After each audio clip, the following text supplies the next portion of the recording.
Segera Anda ikuti Dialog Palembang pagi ini.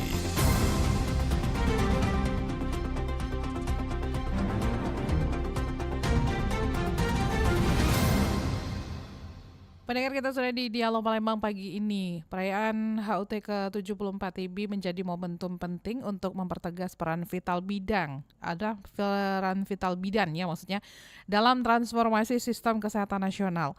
Dari desa ke kota, dari pesisir ke pegunungan, bidan hadir sebagai pelindung, pendamping dan juga penjaga harapan setiap ibu dan anak Indonesia.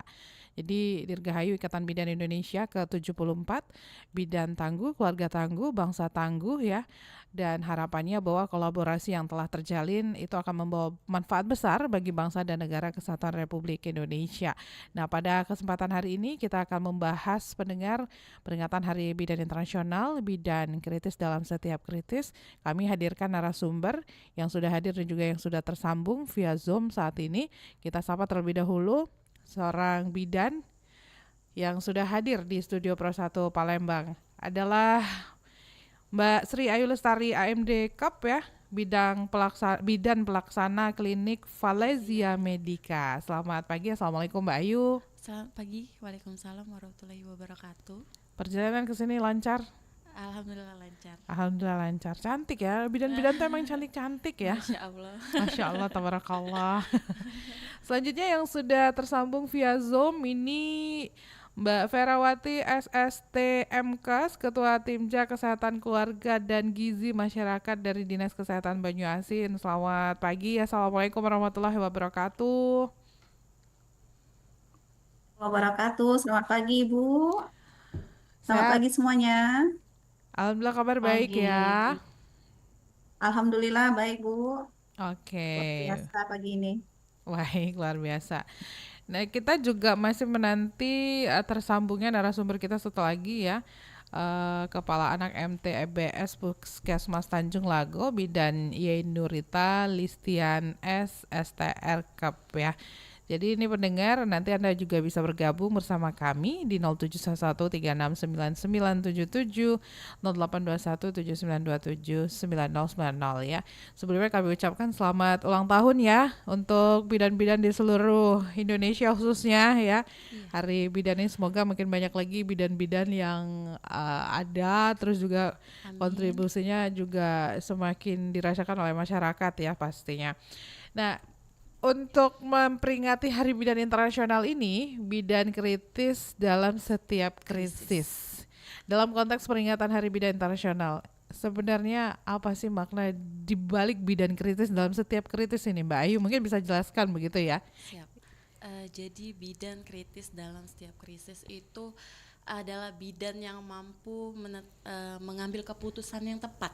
Ya, jadi bidan itu harus memang kritis di sini maksudnya bisa dapat menegakkan keputusan yang tepat dalam mengelola pasien-pasien yang krisis gitu.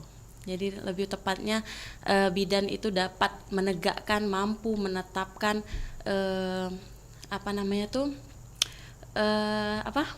mampu menetapkan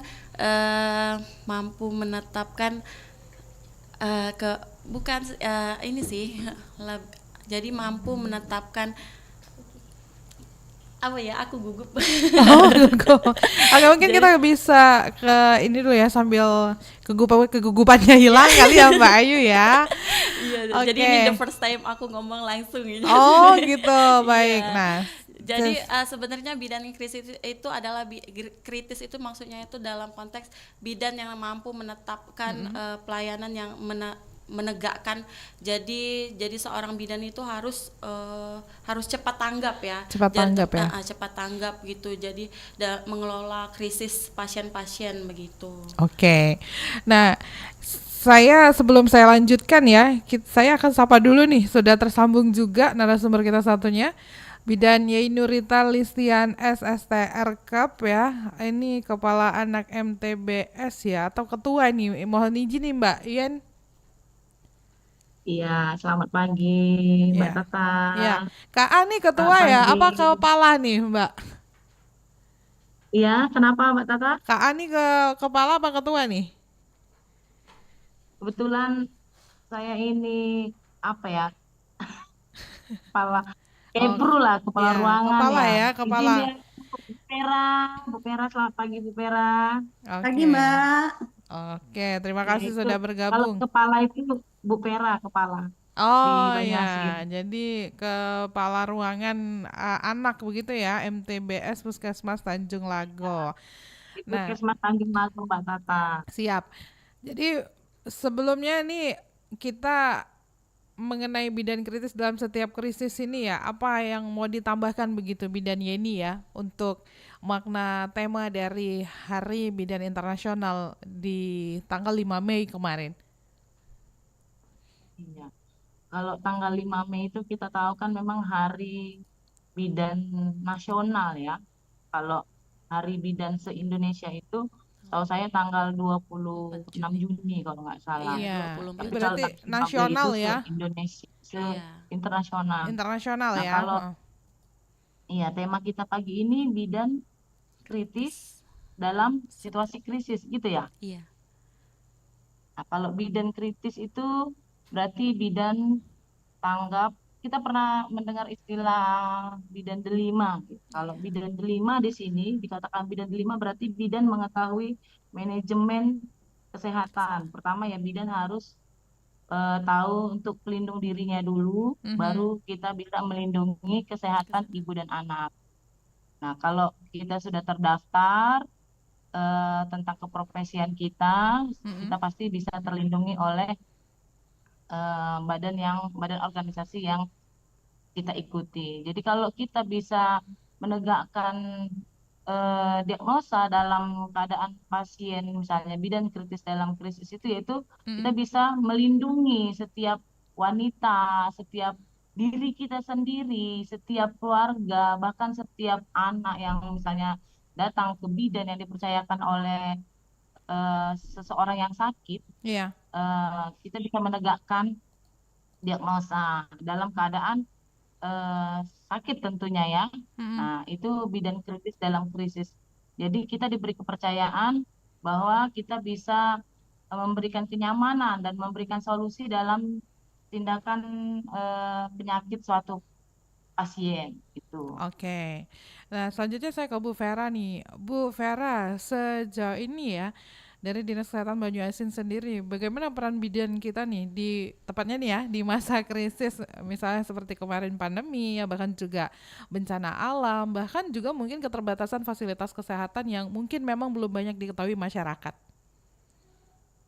Oke, menanggapi untuk bidan, untuk di Kabupaten Banyuasin khususnya, kita sudah eh, kita ketahui bidan ini punya organisasi profesi ya, Ibu, yaitu organisasi Ikatan Bidan Indonesia, di mana Ikatan Bidan Indonesia ini sudah eh, mendata seluruh bidan-bidan yang ada di wilayah kerja Kabupaten Banyuasin. Jadi untuk wilayah kerja Kabupaten Banyuasin, kita ada 33 ranting untuk puskesmas dan ada beberapa rumah sakit, 6 rumah sakit.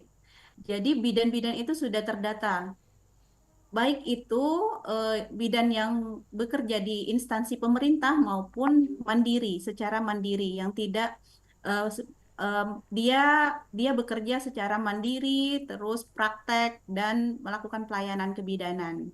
Jadi untuk di Kabupaten Banyuasin khususnya bidan-bidan yang merupakan ujung tombak pelayanan di masyarakat untuk menurunkan angka kematian ibu dan angka kematian bayi yang merupakan indeks kinerja utama Bupati maupun Ibu Kepala Dinas Kesehatan, sehingga bidan-bidan ini sangat diharapkan dalam menjalankan pelayanannya tidak melakukan hal-hal yang eh, melewati wewenang ataupun peran bidannya.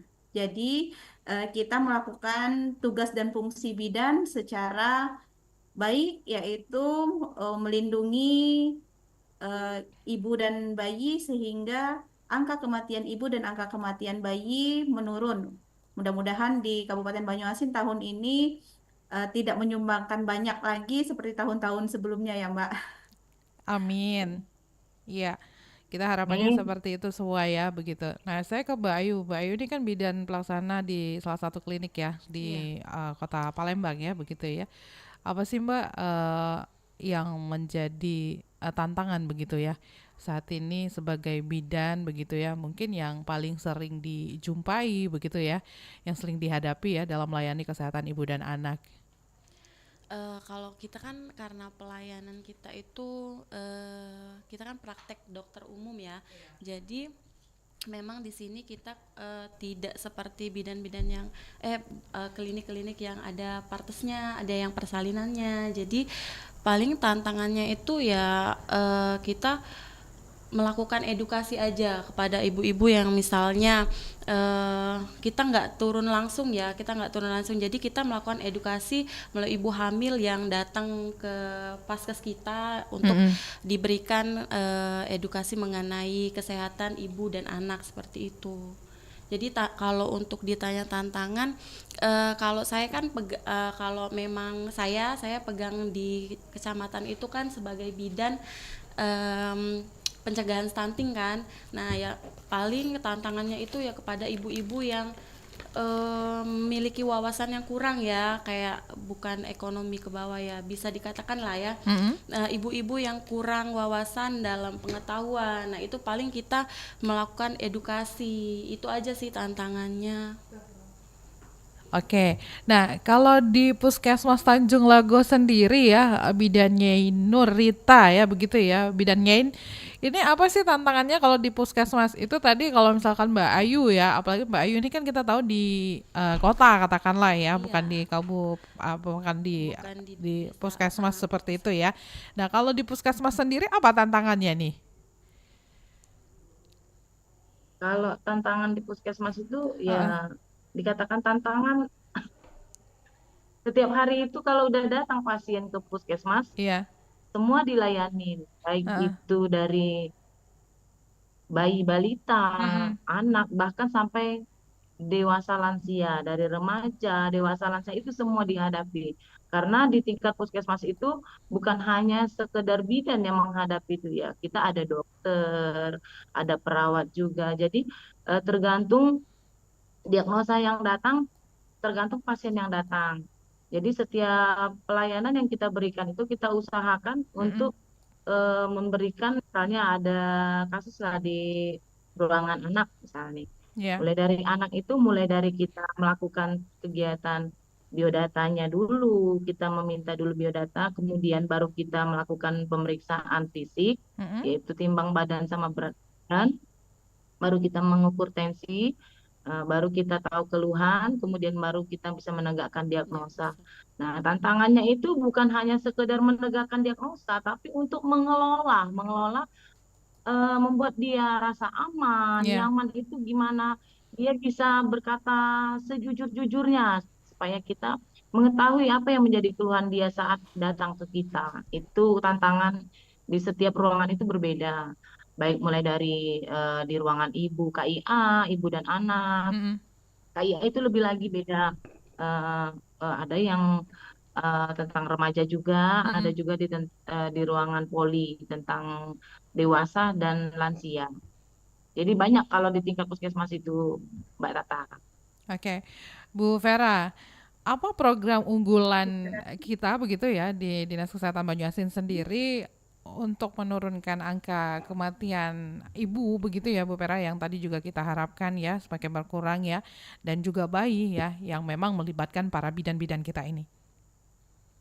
Oke, untuk program prioritas yaitu untuk penurunan angka kematian ibu dan angka kematian bayi di Dinas Kesehatan Kabupaten Banyuasin khususnya. Di sini kita ada pelayanan standar minimal atau standar pelayanan minimal, Mbak.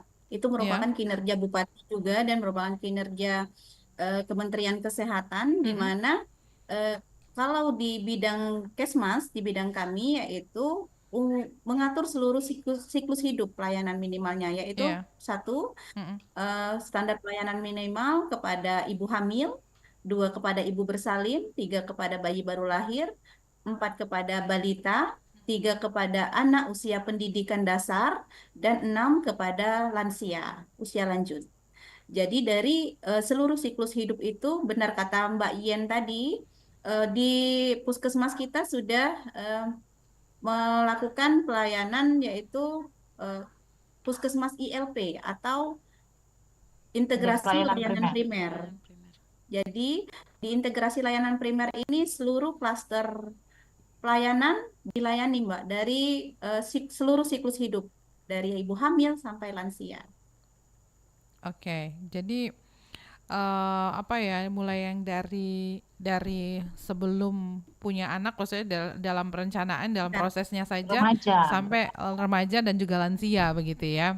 Iya, benar, Mbak. Kalau untuk anak remaja kita ada eh, untuk remaja putri khususnya kita sudah melakukan kegiatan yaitu pemberian tablet tambah darah Mm-mm. ke sekolah-sekolah. Jadi kan anak remaja putri ini sudah mendapatkan menstruasi sehingga persiapan organ reproduksi untuk nanti Iya.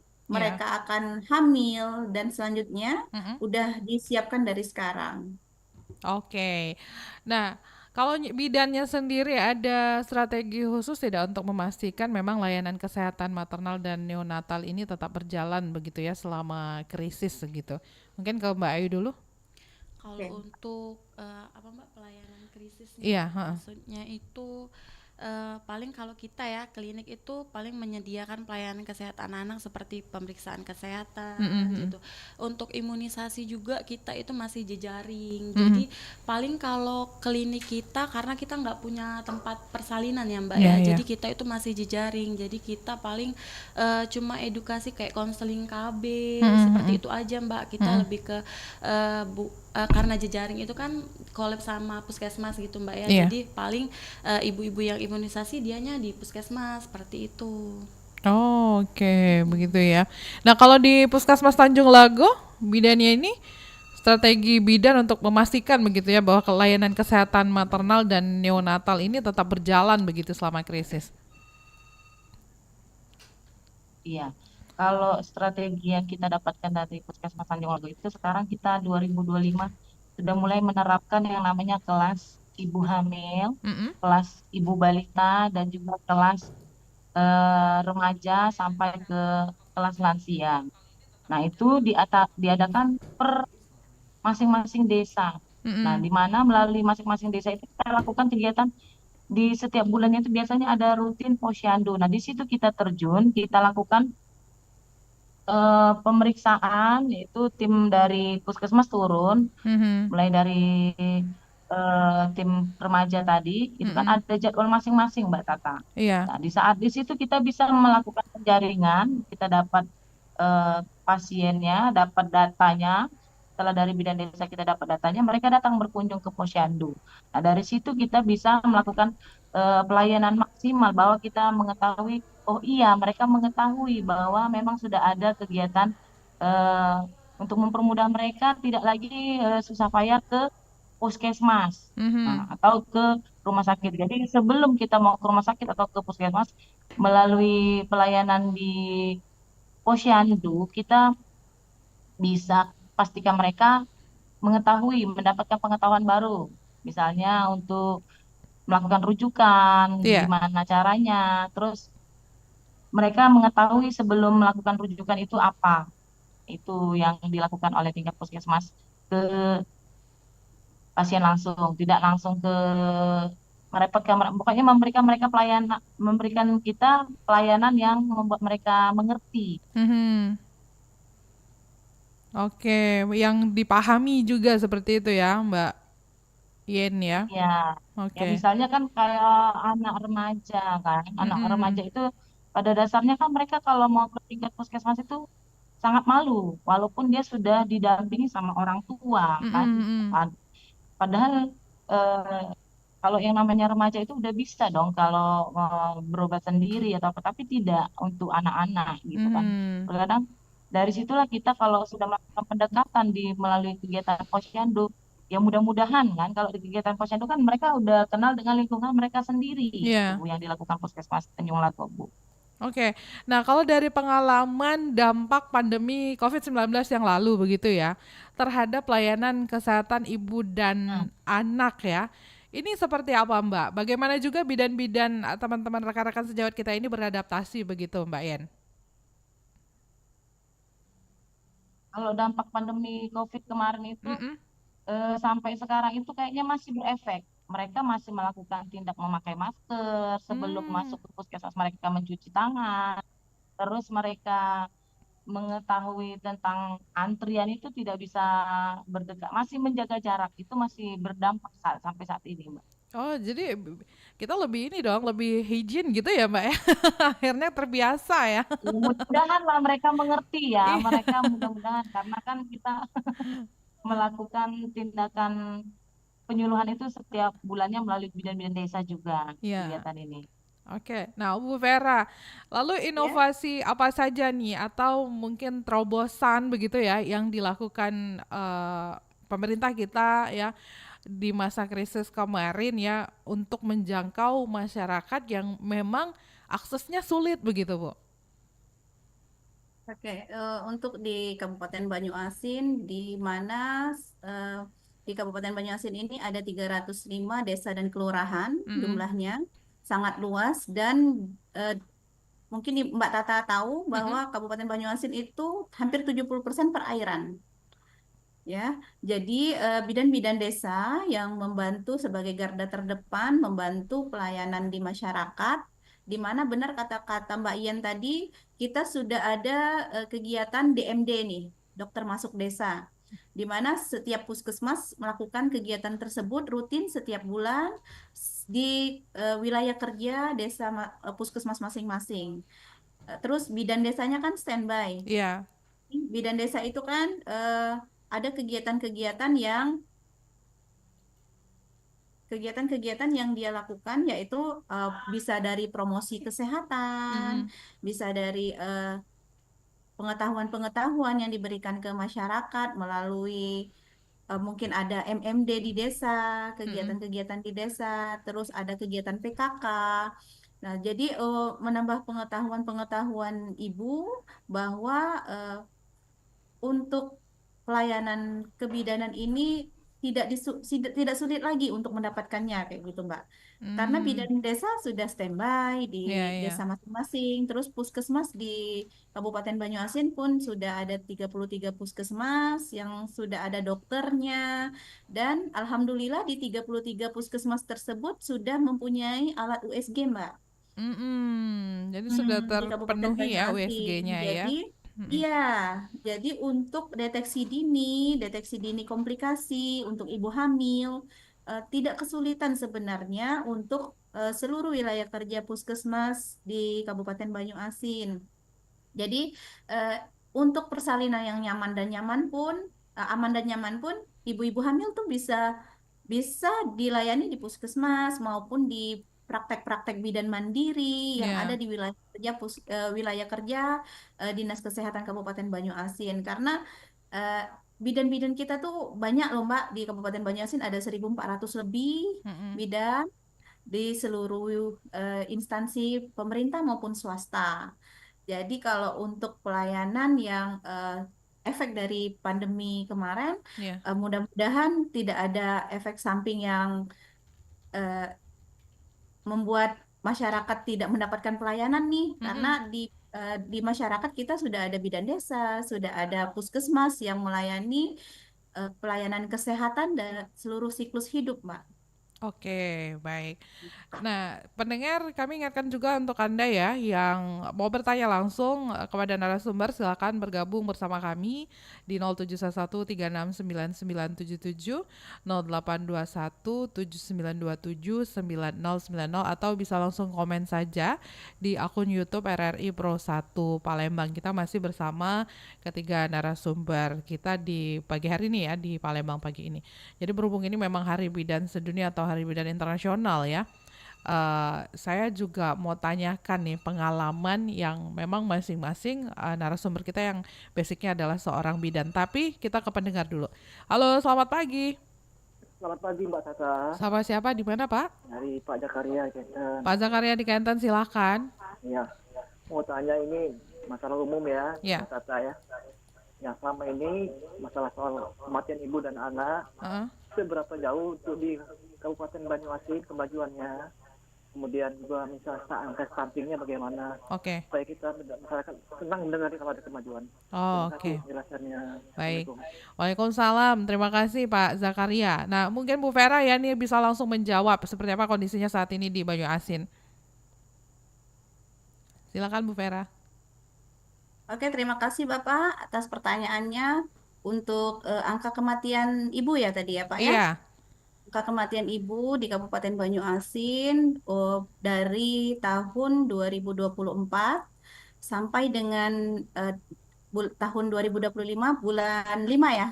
Sekarang insya Allah mengalami penurunan ya Pak. Kalau untuk kematian tersebut kita bisa akses di aplikasi MPDN Kementerian Kesehatan.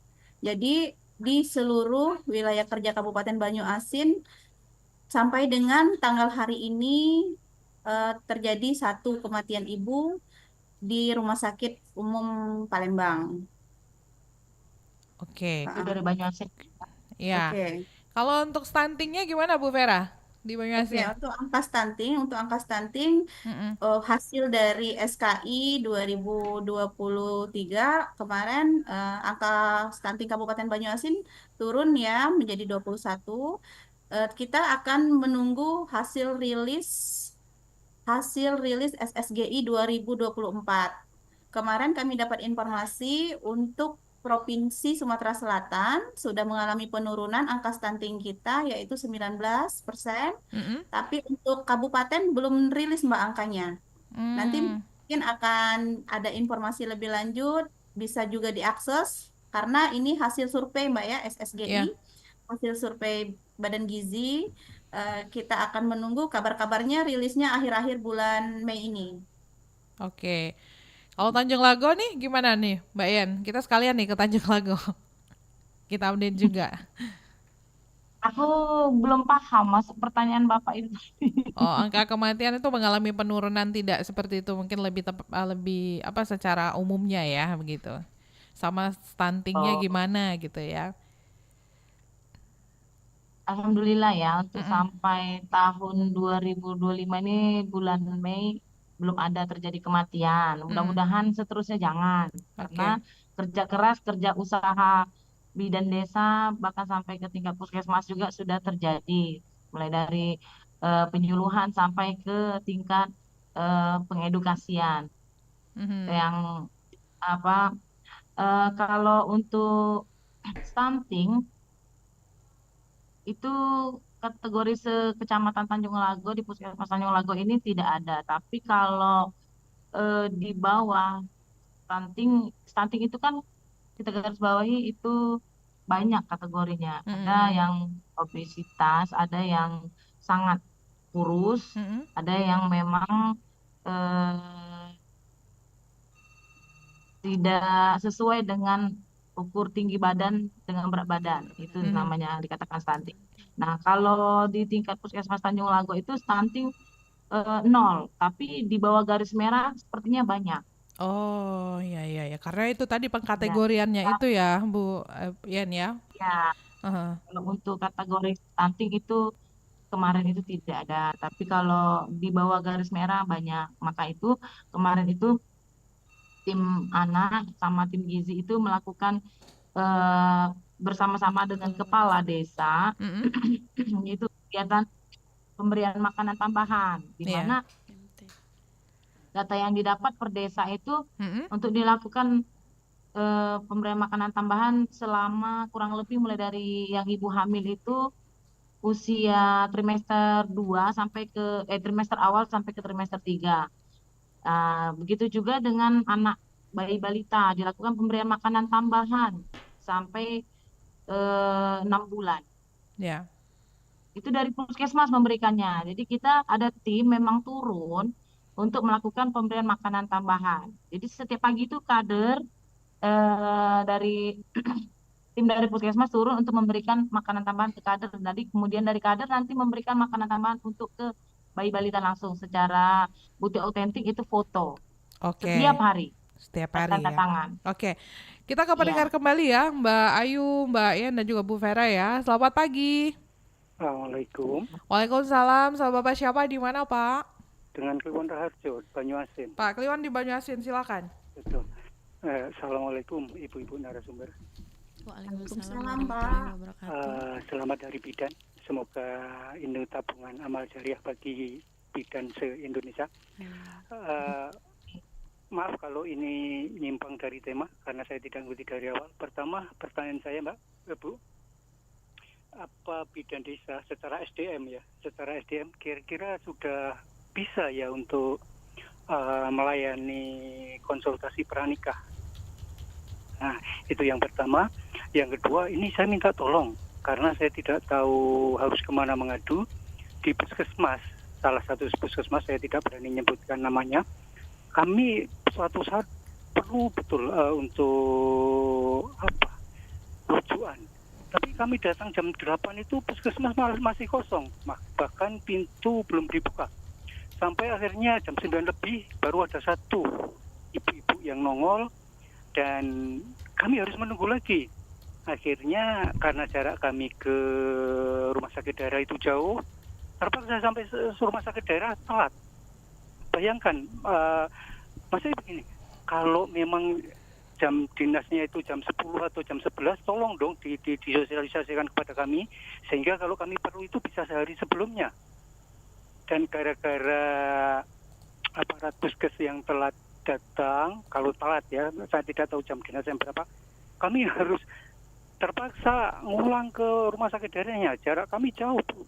Oke. Tolong ini disampaikan kepada yang berwenang. Terima kasih. Pak Assalamualaikum. Pak Ya. Kliwon, mohon izin. Ini puskesmas di daerah mana, Pak? Di Banyuasin gitu saja Mbak. Pokoknya kami jauh dari rumah sakit daerah. Saya takut karena kalau nanti ada gimana-gimananya Mbak. Tolong dimaklumi. Oke. Yang jelas di Banyuasin. Baik. Terima Nanti kasih. bisa WhatsApp juga ya, Pak ya. Ini kan bisa masuk dalam Halo RRI juga ya nantinya ya. Oke. Iya. Baik. Oke. Terima kasih Pak Kliwon. Yuk, Iya. Assalamualaikum. Waalaikumsalam warahmatullahi wabarakatuh. Nah, ini mungkin ketiga narasumber ada yang ingin menjawab bidan desa secara SDM. Ini apa sudah bisa melayani konsultasi pranikah? Ini jadi sebenarnya teknisnya nih gimana nih? Oke, Iya, izin kalau kami di tingkat menjawab bentar ya. puskesmas Ya. boleh. Untuk bidan desa, jika ingin konsultasi pranikah, untuk konsultasi biasa bisa, Mbak. Mm-mm. Karena sebagai peran bidan yaitu sebagai konseling atau konselor, Ya. sehingga mampu bidan desa tersebut memberikan konseling pranikah. Tapi untuk pelayanan misal calon pengantin itu ada pelayanan yaitu dari pemeriksaan penyakit menular Ya. sampai dengan imunisasinya semuanya dideteksi secara dini untuk persiapan pernikahan, yaitu pelaksanaannya di puskesmas, Mbak. Oke. Ada yang mau ditambahkan? Ya, untuk puskesmas tadi kami menanggapi Pak Kliwon ya tadi ya. Iya. Untuk puskesmas, jam kerja puskesmas tetap jam 8 sampai dengan jam 14, Pak. Jam 14 atau jam 2 siang. Oke. Berarti Jika ada puskesmas yang tidak standby tenaga kesehatannya, mungkin Bapak bisa memberikan kritik dan saran di kotak saran mereka karena seluruh puskesmas di Kabupaten Banyuasin sudah akreditasi. mhm. Seharusnya mereka sudah standby di jam kerja jam 8 sampai dengan jam 14. Nah, itu jam kerja itu udah memang harga mati sudah dibilang gitu ya Bu ya, dari jam 8 sampai Nah, jam 14 ya, begitu ya. benar. Berarti Iya, kalau misalnya dari ketentuan jam itu tidak ada, bisa dipastikan berarti ya telat begitu ya Bu Vera ya. benar Ibu. Oke. Ya, jadi untuk tetap pelayanan di puskesmas hari Senin sampai dengan Sabtu Mhm. jam 8 sampai dengan jam 14 waktu Indonesia Barat. Oke, baiklah. Nah, saya kembali ke ini lebih ke personal mungkin ya. Apa sih kisah paling berkesan selama menjalani profesi sebagai bidan begitu? apalagi mungkin dalam situasi yang genting dan kritis gitu ya, Mbak Ayu mungkin bisa disampaikan Apa Mbak? kisah paling berkesan. Berkesan. Kalau saya kan termasuk bidan baru ya. Oke. Bidan baru, bukan bidan-bidan senior. Izin itu Bu Vera ya. Jadi kalau yang paling terkesan itu pada saat saya waktu dinas ya. Waktu dinas itu bisa menyaksikan persalinan, bisa menolong persalinan. Jadi menyelamatkan, kita itu kan sebagai bidan bukan hanya menyelamatkan satu nyawa ya, tapi kita juga harus menyelamatkan, bagaimana caranya kita menyelamatkan 2 nyawa, yaitu ibu dan bayi. Makanya itu menurut saya hal yang paling terkesan, saya bisa menolong persalinan. Oke. Iya. Udah berapa lama nih Mbak Ayu nih jadi Bidan. apa ya, berprofesi sebagai bidan ini, udah jadi bidan ini? Berapa lama ya? 5 tahun. Tapi kan saya itu tidak turun terjun ke lapangan ya. Saya bekerjanya waktu tamat. Setelah tamat saya kerja jadi di klinik, tapi bukan klinik besar seperti itu kan. Terus juga saya juga ikut sama dosen. Jadi saya kurang di pelayanan. Oh begitu. Jadi ya paling terkesan saya bisa menolong persalinan itu, ya itu yang paling terkesan. Oke. Nah kalau bidan Yen Nurita nih, apa nih pengalamannya selama menjadi bidan yang paling berkesan gitu? Ya, terima kasih buat kesempatannya. Paling berkesan menjadi seorang bidan. Sebenarnya pada dasarnya pribadi saya dulu nggak pengen jadi seorang bidan.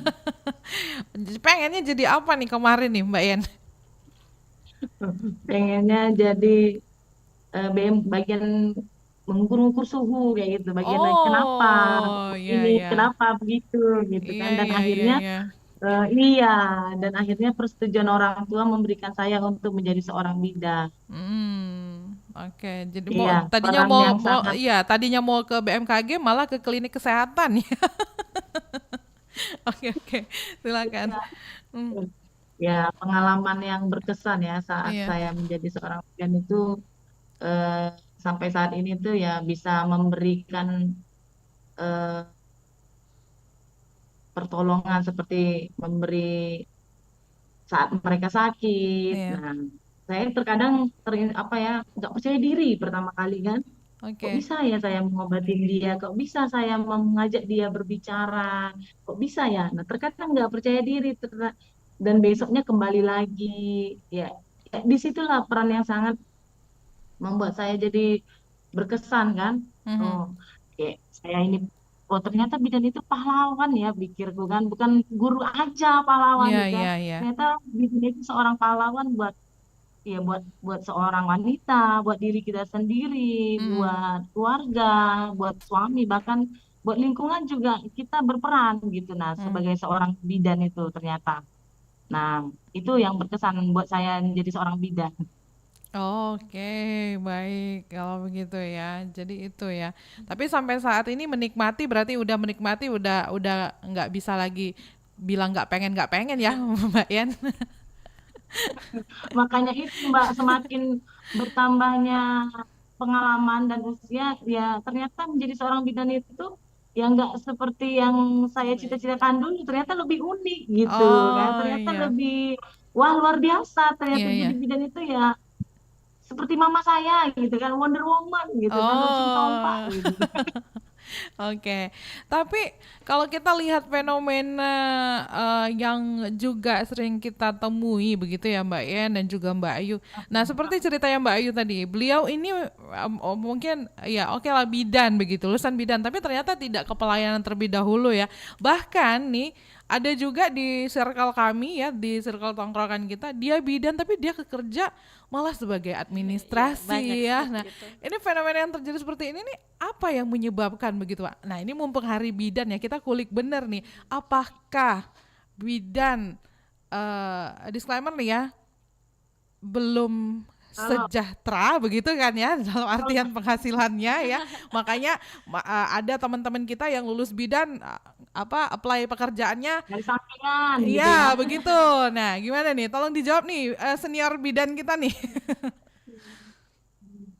Kalau pengalaman saya pribadi, Bu, ya, sebenarnya itu tergantung orangnya masing-masing. Kalau memang dia ingin ber menambah pengalaman boleh. Bisa juga bidan itu misalnya dia punya hobi, misalnya eh, menjahit gitu ya. Jadi sisa-sisa yang kita tolong persalinan dari selang infus atau apa itu bisa kita kreasikan, kita ajari kader-kader kita. Nah, kegiatan saya sama kader saya itu, Bu. Jadi kegiatan kader saya itu bisa menjual hasil selang-selang infus itu dikerjakan mereka untuk membuat sebuah mainan kayak mainan gantungan kunci itu. Itu bisa saya kasih sama mereka, tapi disterilkan dulu gitu. Ya, bisa Hmm. melalui itu juga bisa jadi hobi gitu. Melalui hobi kita bisa menjadi terampil. Tergantung seorang bidannya juga sih. Kalau untuk Oke. menambah penghasilan, Oh, tapi untuk menambah kan, kalau menjadikan apa? Jadi kayak pekerjaan utama gitu ya Mbak Yan. Nah, apa yang terjadi sebenarnya ini? kegiatan kegiatan utama menjadi maksudnya gimana nih? Nggak ngerti Iya, aku. bidan tapi malah bukan menjadi bidan begitu kan?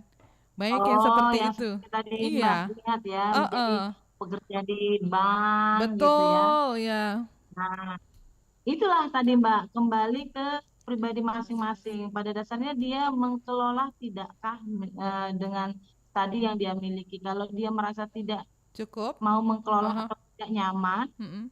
yang pastinya tidak nyaman, Mbak. Itu. Kalau dia Oh, nyaman, dia mau mengelola itu sebagai bidan. Tapi kalau dia saya tidak nyaman, saya tidak percaya diri, ya dia tidak bisa mengembangkan yang dia miliki ilmu itu sebagai seorang bidan. oh berarti bukan bukan serta-merta karena penghasilannya yang dirasa kurang begitu ya? Kan Ya, sekolah seperti yang bidan nih saya katakan tadi, mahal Mbak gitu kan? Tata. Iya, seperti yang saya katakan tadi, kalau dia penuh inovasi ataupun kreatif kan hasil impus bisa kita Oh, buat mainan, iya iya, gantungan kunci itu bisa Mbak. Karena saya udah iya. pernah pengalaman pribadi gitu ya. Oh, Mm-mm, ternyata bisa menghasilkan cuan ya, bukan hanya menyuntik anak orang atau menyuntik seseorang, mm-mm. memberikan obat menghasilkan uang. Ternyata dari alat bekas pakai kita pun bisa dipakai, tapi dengan kategori disterilkan lebih dahulu. Oh, oke. Ya, ya. Begitu ya. Coba saya tanya ke Mbak Ayu, gimana nih Mbak Ayu? Eh, berarti saat ini apa Semangat jadi bidan. tenaga profesi bidan ini sudah bisa dibilang sudah cukup sejahterakah begitu? Kalau untuk sejahteranya kita itu sebenarnya bidan itu bukan bukan dari kita oh jadi bidan dari gaji kita itu sebenarnya nakes memang terkenal ya Mbak ya, Mhm. nakes itu kalau untuk gaji ya memang gimana ya, Nah, ini gimana ya Mbak. Minim begitu ya? Iya, seperti itu ya ah, kebanyakan kan karena Mm-mm. memang makanya jadi TKS di puskesmas aja gajinya iya. 300.000 gitu Oke. kan. Jadi kalau untuk sejahteranya kita itu sejahteranya lebih kalau kita berhasil memberikan edukasi ke ibu dan ibu itu Nah, bisa menjalankan apa yang kita berikan. iya. Nah, itu kita merasa itu kita sejahtera sebagai bidan gitu. Kalau untuk Oh, ya.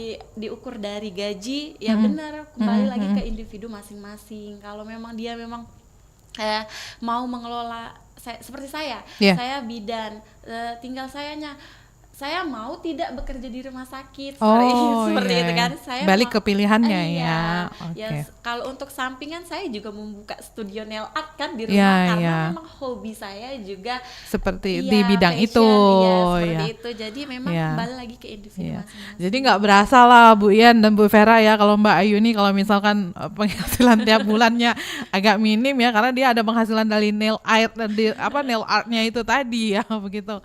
Oke. Nah, tapi saya juga penasaran sebenarnya kalau Dan kreatif. iya bidang kreatif kalau di sebenarnya untuk pelayanan sendiri begitu ya Bu Yen dan Bu Vera ya. Kalau misalkan di kabupaten atau di kecamatan gitu ya, apa sih sebenarnya yang memang kita perlukan ya? Maksudnya gini, para bidan atau para pemangku kebijakan ini untuk melancarkan pelayanan ini masyarakat tuh harus ngapain begitu. Karena kan nggak menutup kemungkinan juga masyarakat juga kan kadang ada yang belum paham sehingga menghambat begitu ya, menghambat pelayanan yang ingin dilakukan begitu. Yang terjadi di lapangan biasanya apa nih? Kalau kalau Bu Yen, mungkin kalau Bu Vera mungkin lebih ke kebijakan dan lain-lain begitu ya. Silakan nih, Mbak Yen. Ya, maksudnya gimana ini? Masyarakat tuh harus ngapain begitu supaya memang bisa membantu ya, membantu kerjanya para bidan kita ini gitu loh. Oh, kalau di tingkat desa, Mm-mm. karena saya eh, di desa, biasanya peran masyarakat ke bidan desa itu mereka ada eh, pertemuan seperti musyawarah kan Mhm. dari mengenai kebutuhan desa, terus angka-angka keuangan yang dikeluarkan oleh desa untuk dari segi kesehatan itu berapa, itu sudah ada. Jadi semua mulai dari perangkat kepala RT, ke dusun, itu ada peran aktif untuk memajukan desa dari segi kesehatan. Mhm. Nah, dari kesehatan itu bidan desa memberikan pengumuman atau poa kerja bidan itu ke tingkat-tingkat perangkat desa tadi, ada data yang harus dikerjakan dan dilaporkan gitu kan. Nah, mereka ikut berperan aktif Iya, iya. perangkat-perangkat desa mulai dari kepala dusun, RT itu juga kader-kader posyandu, kader-kader PKK itu ikut berkesinambungan. Mhm. Jadi kalau misalnya kegiatan stunting, baik Iya, itu iya. kegiatan catin, baik itu kegiatan apa Balita. namanya kelas ibu balita dan ini di dokter masuk desa itu tercapai. Jadi mereka itu Hmm, ada penjadwalan memang untuk di tingkat desa. oke. Selama ini di Puskesmas Tanjung Lago itu terkoordinir dan terlaksanakan. Mudah-mudahan ya besar harapan memang seluruh kita di lapisan masyarakat itu bisa terlaksana. Apalagi sekarang sudah mulai pelayanan primer Iya. sampai ke tingkat-tingkat posyandu. Bukan lagi di tingkat puskesmas. Jadi mulai dari tingkat posyandu baru ke pustu, puskesmas pembantu, juga puskesmas, poskesdes itu bidan desa tadi sampai ke tingkat puskesmas itu. Berarti masyarakatnya juga harus aktif Aktif, begitu ya. iya. Iya, Oke. harus aktif. Mhm. Masyarakatnya mulai dari kepala RT, kader Ya. PKK-nya itu semua harus aktif. Oke. Bu Vera nih Bu, terkait Ya. kebijakan dan lain-lainnya? Kalau terkait kebijakan kan kita selalu berkolaborasi dengan Iya. seluruh PD eh, yang menjadi apa tujuan kita kan, Iya. misal untuk penurunan stunting itu kita bekerja sama dengan beberapa OPD, misalkan Mhm. dari pemberdayaan perempuan, perlindungan anak, dinas pendapatan daerah, Iya. terus dinas-dinas lain yang ada, misalnya dinas peternakan kan, Iya. kita bisa em, melakukan kolaborasi dengan mereka ataupun kita kerjasama dengan perusahaan-perusahaan atau CSR. Iya. Jadi mereka akan memberikan bantuan-bantuan untuk biar angka stunting kita di Kabupaten Banjarmasin ini turun. Turun. Misal kemarin CSR dari Indomaret Mhm. bulan Ramadan kemarin kalau nggak salah ada acara, mereka memberikan bantuan kepada 1.000 anak Mhm. untuk pemberian susu ataupun makanan tambahan, pemberian telur. Iya. Jadi eh, sangat membantu peran-peran dari eh, CSR dan OPD-OPD lain dalam pelaksanaan pelayanan kesehatan. Oke. Terus di tingkat kecamatan ya Mhm. begitu juga, benar kata Mbak Yenu. Turunan dari bupati terus ke OPD-OPD dan ke kecamatan, kecamatan juga turunnya ke desa. Jadi seluruh komponen-komponen yang ada di pejabat-pejabat ataupun yang ada di dalam lingkup pemerintah sudah mengetahui bahwa kita mempunyai tujuan untuk menurunkan AKI dan AKB Oke. dan Baik. stunting khususnya ya. Ya. Karena target nasional kita tahun ini 14%. Mhm. Mudahan tercapai, amin. Amin. Kita ke Amin. pendengar kembali ya, ke 3 narasumber, saudara pendengar yang bergabung. Selamat pagi. Selamat pagi, sebelum saya tanggapan. Waalaikumsalam ya. Sama Bapak siapa di mana? Ahmad Irwan ya. Di Bandung Timur ya, Pak? Ya, Oke. sebelum menyampaikan tanggapan, saya sedikit berikan masukan. Tolong dong yang nelpon itu jangan dicuekin, sapa dulu sebelum bisa. Kau gotong kan penyiar. Jangan sampai menunggu lama, sampai 5 menit kan menunggu itu. Saya pandang itu jauh-jauh mengorbankan apapun juga demi untuk mencintai. Tapi di sini kadang-kadang sering terjadi seperti itu. Kan? Baik, nah, Pak. Itu pertama sama masukan. Iya, Nah, itu terima kasih masukannya. Silakan pertanyaannya, Pak. Ya, pertanyaan begini. Ini di bidan kan ini? Iya, dari bidan. Dua-duanya ibu bidan ya. Iya. Nah, begini Bu, selamat pagi di era teknologi sekarang ini kan. Jadi mana semakin jauh, semakin canggih dan.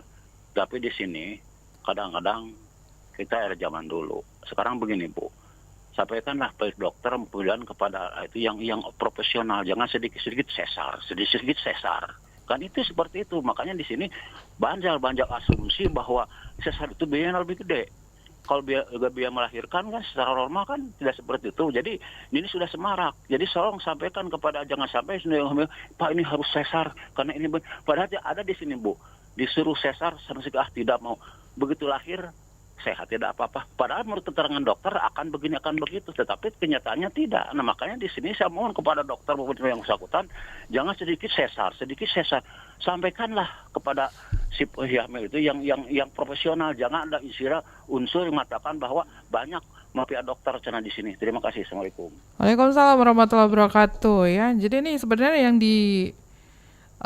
yang dituju nih dokter begitu ya, bukan kita para bidan ya. Seperti itu izin ya Bu Vera dan juga Bu Ian ya, dan juga Mbak Ayu Karena ya. kan bidan kan membantu pertolongan Iya, persalinan membantu. ya Mbak. Iya, Kalau sesar tidak bisa bidan. Iya.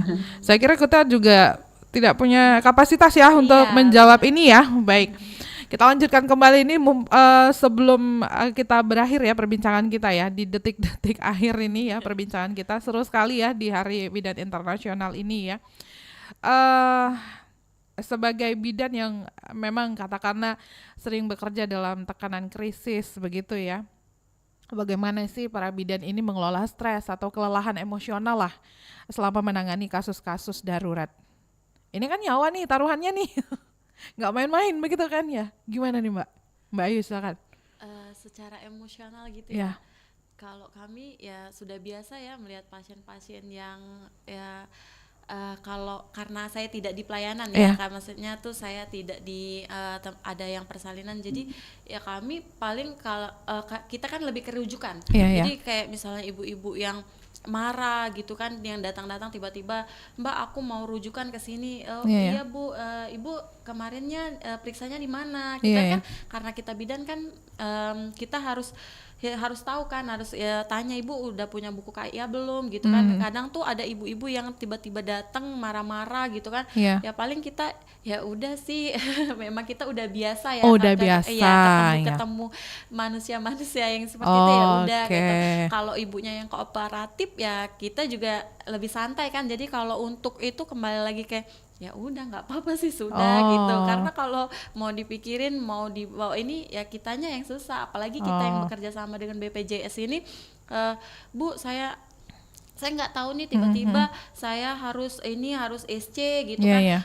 Ibu kenapa SC? Nggak apa-apa pengen aja, ibu udah belum periksanya seperti itu kan. Nah jadi kembali lagi ke kalau kita yang nganggepinnya ya udah nggak apa-apa sih sudah. Udah gitu. biasa ya. Biasa, berarti kalau misalnya Mbak Ayu yang junior aja udah biasa, berarti Mbak Ian ini udah luar biasa lagi ya. Ya Mbak Ian begitu betul Mbak.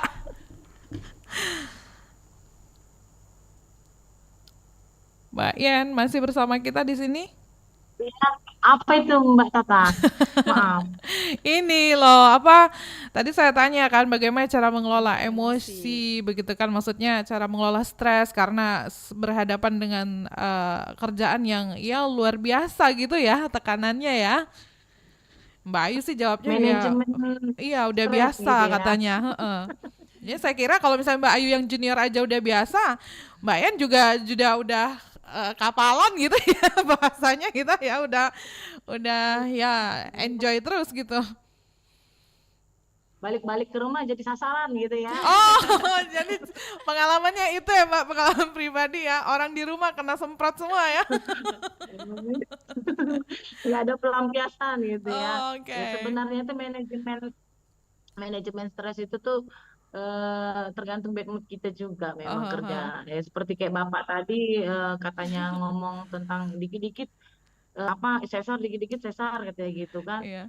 Nah, ini gimana gitu ya. Sebenarnya itu jangan langsung dibuat stres gitu Iya, iya. kan.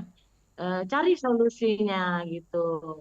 Oh, kalau memang dikatakan harus kayak Bapak tadi sesar, ya berarti kan Iya. harus cari solusi waktu, Mm-mm. keuangan, juga persiapan yang menolong yang sudah sesar itu gimana gitu kan. Jadi kalau ada persiapan awal berarti kan kita nggak bakalan terjadi tingkat stres yang tinggi gitu kan. Nah Mhm. kayak gitu juga pengalaman kami pegawai-pegawai di puskesmas. Ya datang-datang pasien tuh ada yang bu ini bu anak saya ini udah Mm. gimana ya step lah ya kejang gitu Iya. ya pengalaman ya kita tenangkan dulu lah orang tuanya sebentar ya bu kita apakan dilakukan ke anaknya ibu tenang. Nah sudah dari situ udah ditolong nih anaknya Iya. selesai. Dalam hati tuh gue tonjok juga nih muka lo katanya gitu kan tapi enggak gitu enggak seperti itu Iya, balik iya. lagi kita tenangin orang tuanya Iya. sabar ya bu nanti setelah dilakukan pemeriksaan kita berikan penjelasan. Nah terkadang kalau emosional kita sendiri sebagai pegawai kita susah mengontrol gitu kan Iya. tapi balik dari situ terkadang kita cerita ke teman-teman Coba.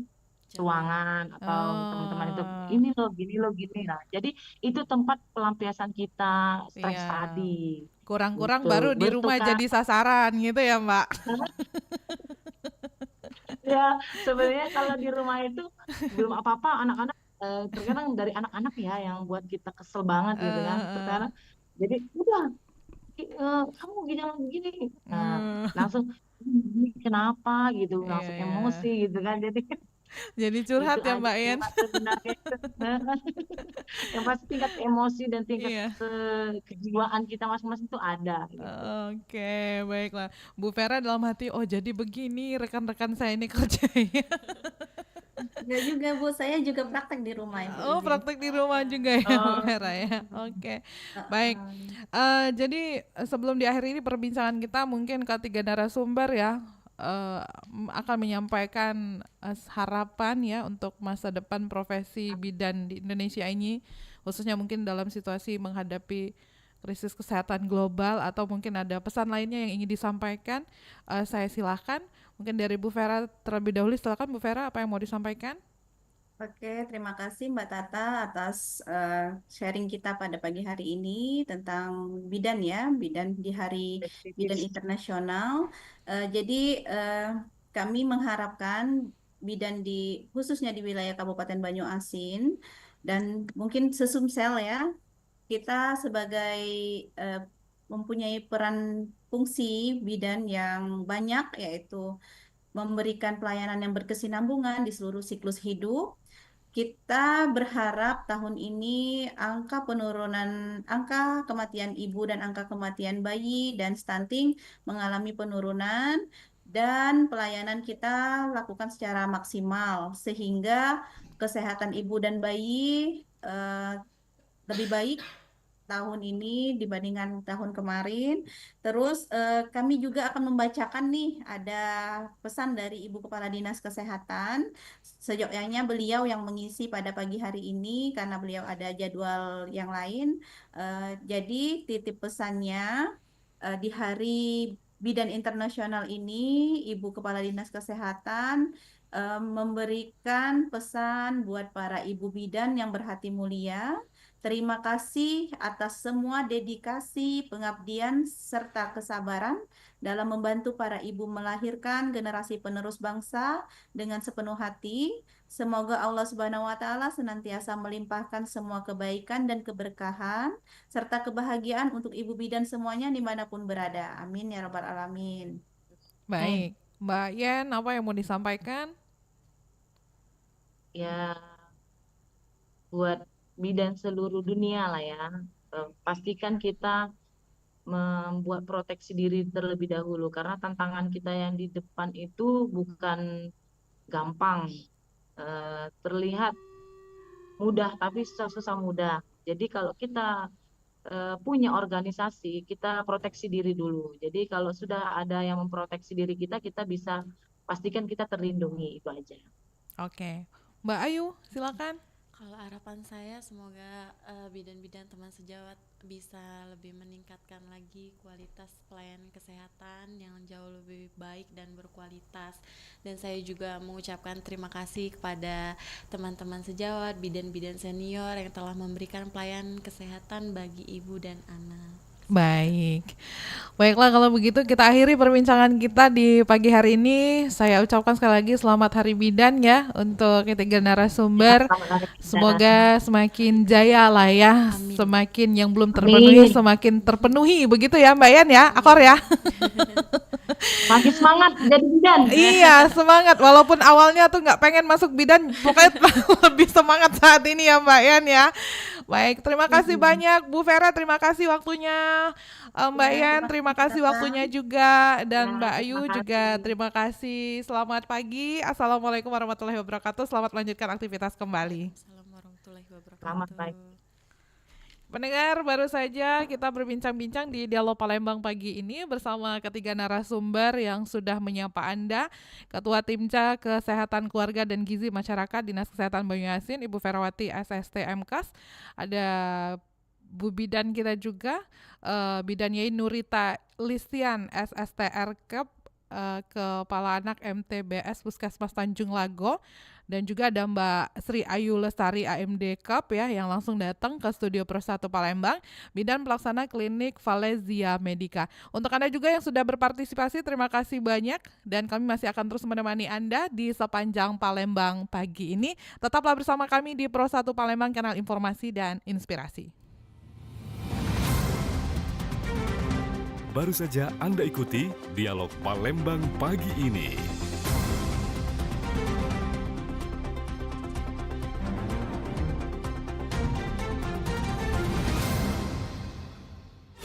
Pro 1, kanal informasi dan inspirasi.